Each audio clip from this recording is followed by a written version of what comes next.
Hello fellow Unreal Engine artists, designers and developers. In today's tutorial we'll be taking our spline walls into the third dimension and using the varying height to either deform the landscape or to conform to the underlying landscape or mesh structures. So let's get straight into how to do this.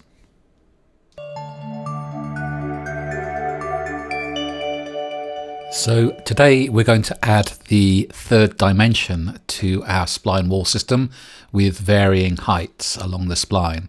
So you can drag a spline point up to give a varying height as it travels along the spline.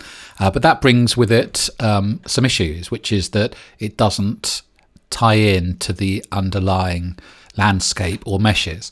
So there are two approaches that we're going to apply to this. One of them is to deform an existing landscape underneath the spline, and the other approach is to conform the spline to either an existing landscape or existing objects. So we'll look at both today, and let's start off with the deform option.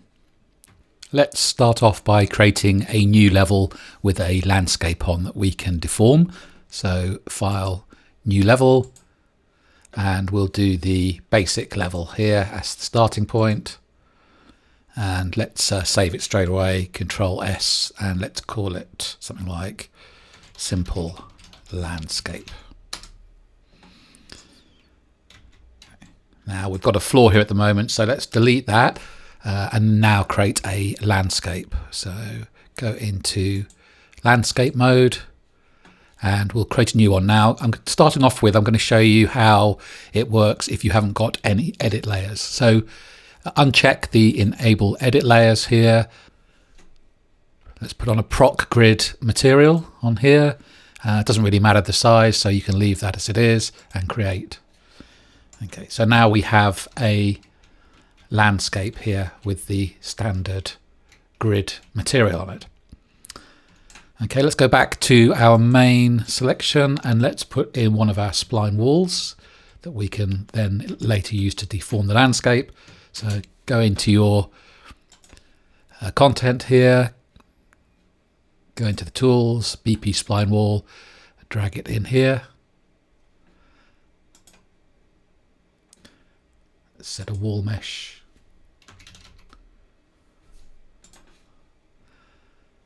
And let's just create a few spline points here. So I'm using Alt to create a few extra points.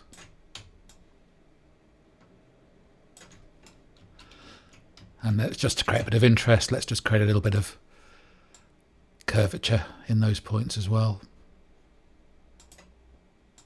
So something like that. So we've got our spline, we've got our landscape.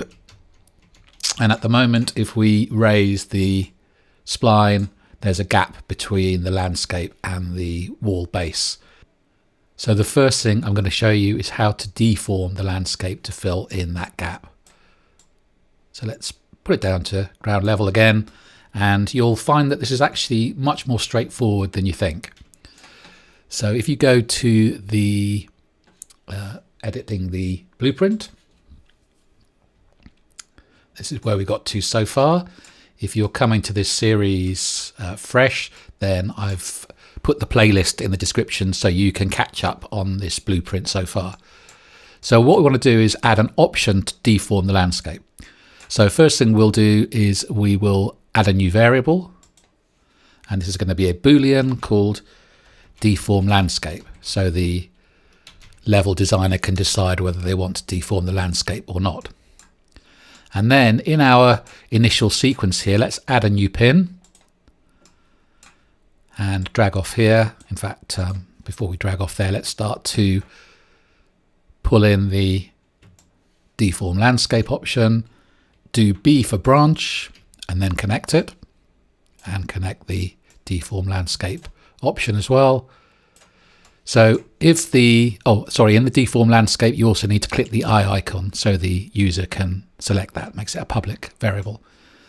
And if the user has chosen Deform Landscape, then you'll find that this is actually only really a couple of nodes required to do this. So the first thing we need to do is we need to get actor of class, connected to the true icon here. And the actor we want to get is landscape.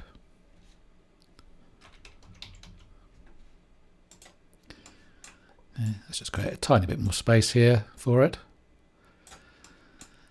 And then having got the landscape, the secret magic is in a node called apply spline. So you've got this editor apply spline here. And what that does is it applies a spline to a particular landscape layer. Now, we created the landscape without any edit layers. And if you do that, the layer name will be called height map. So that will be the layer that we want to put in here. But actually, we probably need to make this a variable so that if you do create a layer, then you can put the layer name in here. So let's right click on here and do promote to variable. And let's call this landscape layer name, and again make it visible to the designer. And it needs a spline component to apply to the landscape. So let's take in our spline component. It's here in components, drag it in here. And would you believe that's all we need to do in order to do the deformation? So you've got various options here. I'll leave them as the default for now. Maybe we'll make the start width or the width and the fall off variables in a minute. So let's compile that. Looks good. And let's do a quick test. So go back to landscape, select our spline wall here. And we've got this deform landscape option here. So if we don't have that on, everything should be exactly as before. So you see nothing happens when I do that. If I do deform landscape and start pulling it up, the landscape is deforming like magic. Now, the only thing I would say about this approach is that it is a destructive approach. So it is actually changing the landscape permanently underneath. So if you do make changes and you don't like them, you'll have to level things out yourself by pulling it back down. So just be aware of that. It's actually going to change a landscape permanently. But if you're in control of your landscape sculpting, you probably won't mind that. So that was the simple example with a landscape with no edit layers. Let's now create another landscape with edit layers and see how that works. So I'm going to, let's do a Control Z a few times to get back to the level landscape. Let's delete our landscape here and let's create a new one. So in selection mode landscape, everything as before with the material here, but instead of having it as unlayered, enable edit layers here and create.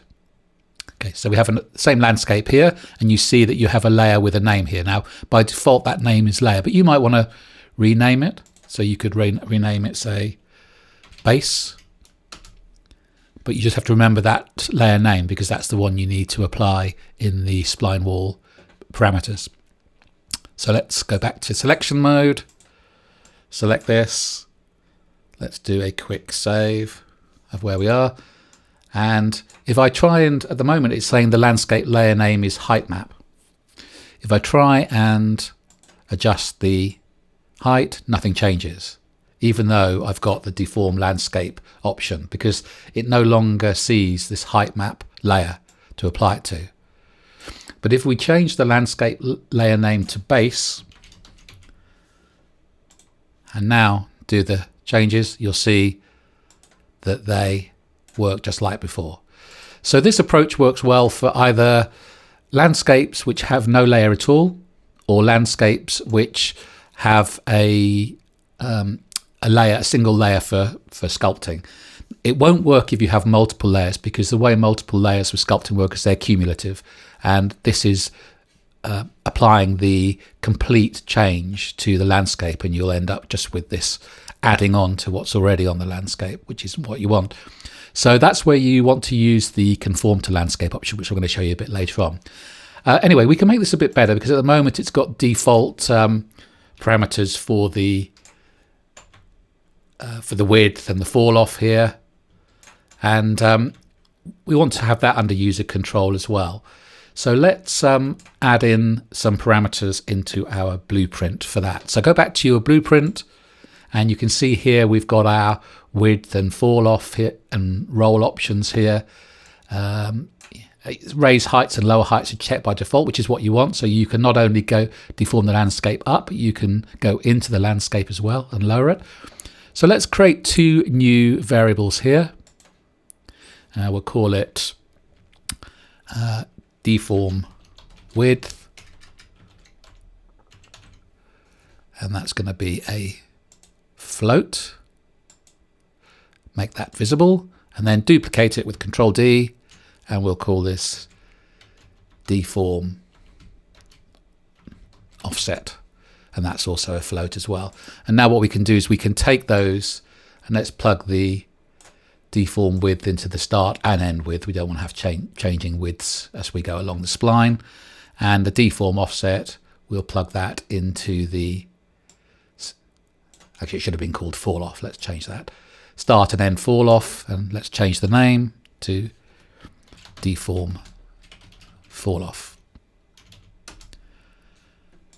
Do a compile with F7, and let's now go and see how that works.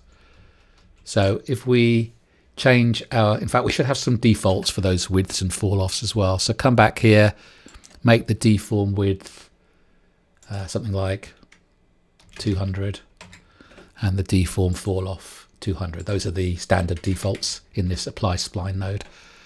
Compile, and now if we come over here, let's change this to something like a thinner width but a longer fall off, and you can see straight away it's widened and smoothed that fall off here. And as we start to change it, you can see now it has a wider hill around the spline wall. Now, as I said, this is a pretty good approach, but it comes with certain limitations. The main one is, as I said, the destructive nature of this means that if you change something like, let's make this deform fall off 100, and then if I start to pull this down, you'll see that it's cutting a hole through what existed before, because it's not changing what was there originally. So just be aware of that. I mean, there is fairly easy ways around it. You can make it wider again. You can even do things like take the element here and sort of sweep it back and forth to change things. It's obviously not level at the moment, but if we make sure that it's completely level,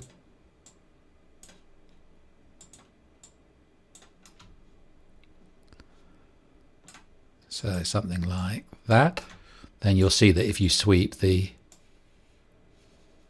area here, it's changing the landscape. Still haven't got a complete level, but you get the idea about how you do this. So as I said, this works for landscapes which have no edit layers, landscapes which have a sculpt layer, or multiple layers but which only one layer is a sculpt layer. You can apply this to the sculpt layer. If you've got other sort of paint layers as well, that's okay. But if you've got multiple layers, or you've got elements that aren't landscapes that you want the spline wall to conform to, then you'll need to use the second approach, which is to conform it to a landscape or underlying meshes. So I'll show you that now. Okay, so let's go back into our blueprint, and before we do the conform to landscape logic in here, let's just put a comment around the deform landscape nodes that we just created and call that deform landscape. And now what we want to do is put in the blueprint nodes for conforming to the landscape. Now the way we're going to do this is we're going to put ray traces out from each of the spline points downwards until we hit the landscape or meshes, and then we're going to adjust the points, and then it can go through all of the other elements, calculating the mesh lengths and spawning the mesh segments. So we want to do that at the start of this sequence so that the spline points are then recalculated before it goes through and adds the mesh components and all the other elements. So let's add a new pin in the sequence here. So if you right click here and do insert execution pin before to create a new one, and we'll put it up here, we'll connect it in a minute. So first thing we need to do is decide, do we want to conform to the landscape or not? So we need to add a new variable here, and we'll call that variable conform to landscape, and this is a Boolean. And make it visible so that the user can decide whether they want to conform to landscape or not. So the first thing we're going to do here is drag that in to the blueprint, do a B for branch, and push that in there. And let's connect this up now to the sequence.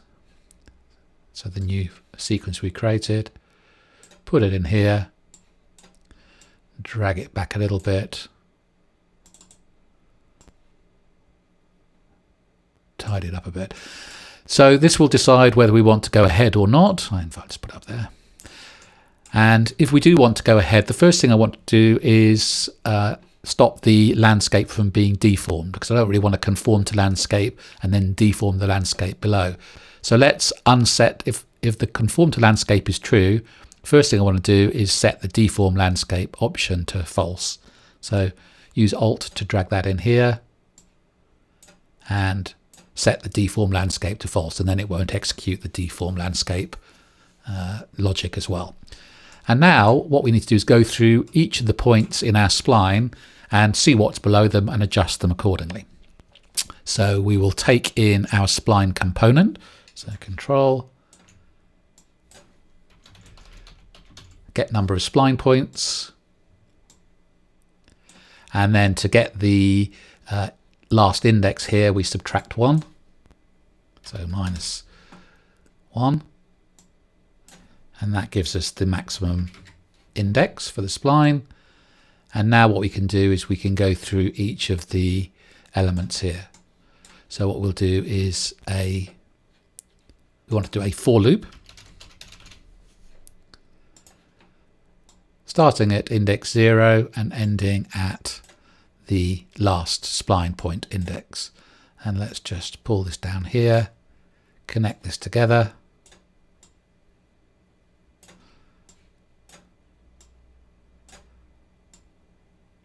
And now we can start going through each of these points. So in our loop, we want to get each spline point's location. So let's drag out the spline component again, do get location at spline point,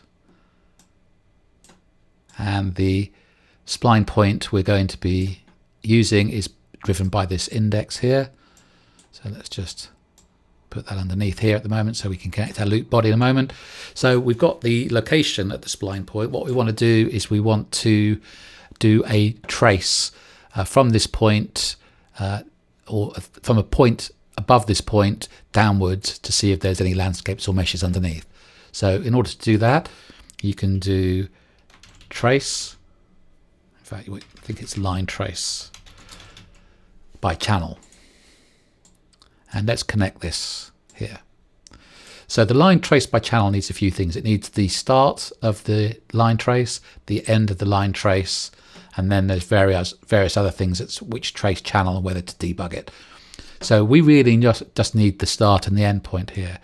So we don't want to start directly at the spline because the spline might be slightly underneath the surface. So what I'm going to do is I'm going to add 200 meters to the height for the start, and then I'm going to subtract 400 meters for the end point and then plug that in. So in order to do that, all we need to do here is to break this up into the X, Y, and Z components. And with the Z component here, I'll do a plus, and I want to add 2,000 to that, which is 200 meters. And then let's do another math operation of subtract, and subtracting 4,000. So add 200 meters to the height, and also subtract, no, we'll do subtract 2,000 as well. You can play around with this, it doesn't really matter. It's just making sure that it is above the spline point and that it goes through any obstacles. Okay, and now we've done those calculations, we need to make our new locations. So if you do make vector, and let's duplicate that to create one for the endpoint, and the X and the Y will be unchanged here.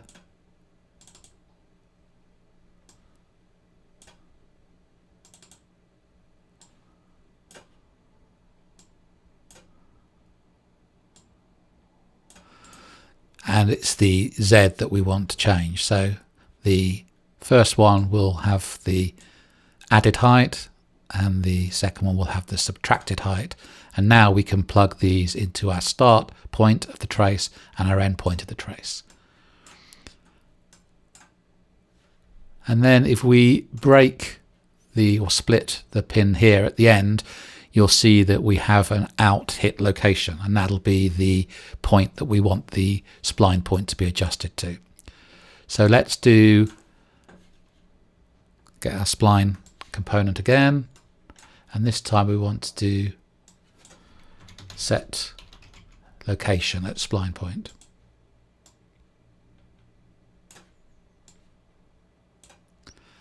And the index will be coming from here, so plug that in from the loop,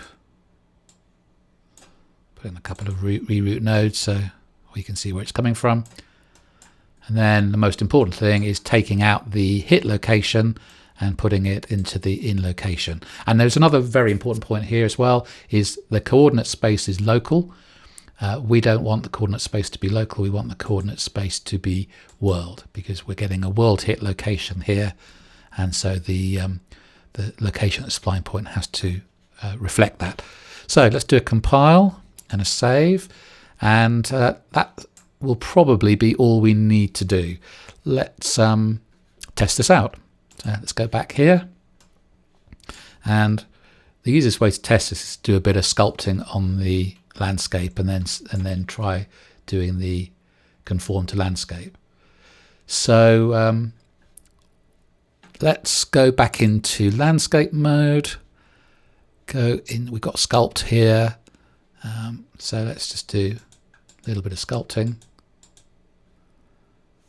Use shift if you want to reduce anything.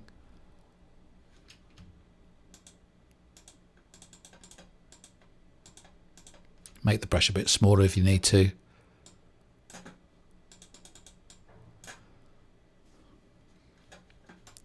Okay, so it's not very landscape looking, but we've definitely got some deform landscape here that we can play with. So let's now go back to the selection mode, select our spline, and hopefully if we now do conform to landscape, it hasn't quite worked. So let's do a quick debug on that and see what the problem is. So let's turn it off, go back to here. So we are going through each of our spline points, getting the location, and you can see here that here's the mistake. I didn't get the world location. So I need to get the location in the world space so that we're actually starting the line and then tracing the right place and then setting it in the world space. So that's probably the problem. So compile, come back, let's do conform to landscape, and there you go. So there will be some gaps here because it only conforms the points of the landscape, and if you have very sharp fall-offs like that, If you've got a point here and a point here, they will have a gap in between. But if you've got gentler landscapes, let's try a different approach here. So let's flatten the landscape first of all. So I'll just go to this layer and clear the sculpt. Okay, so we've got a nice flat element here. If we go back to our selection mode, so this is back to where we started. Let's put on Deform Landscape and let's deform some of these points here. So we're going to use that to sort of create a landscape. Okay, now switch off the Deform Landscape and let's just let's just select the whole spline and move it over here. And now let's adjust it again. So I'm making it back into a level spline. Okay, so now we have some deformed landscape. If we select the spline here and we do Conform to Landscape and move this along, you can see at the moment it's flat, but as we get here, it should start to change to conform to that hill here. So you can see that that works pretty well.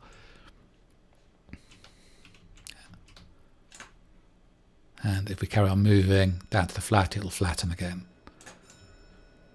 So this should also work with any underlying objects as well, because it's doing a line trace. So as long as they're visible to the line trace channel, the spline points will stick to them.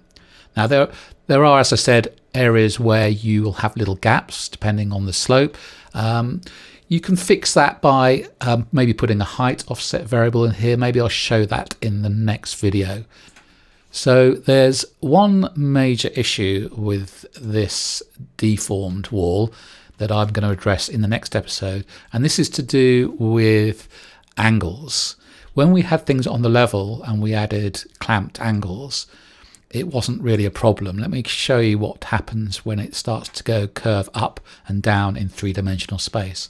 If we try and make one of the points here a clamp tangent, remember we use Shift T to create a clamp tangent, you can see that it distorts because of the fact the Z is changing as well as the X and Y coordinates.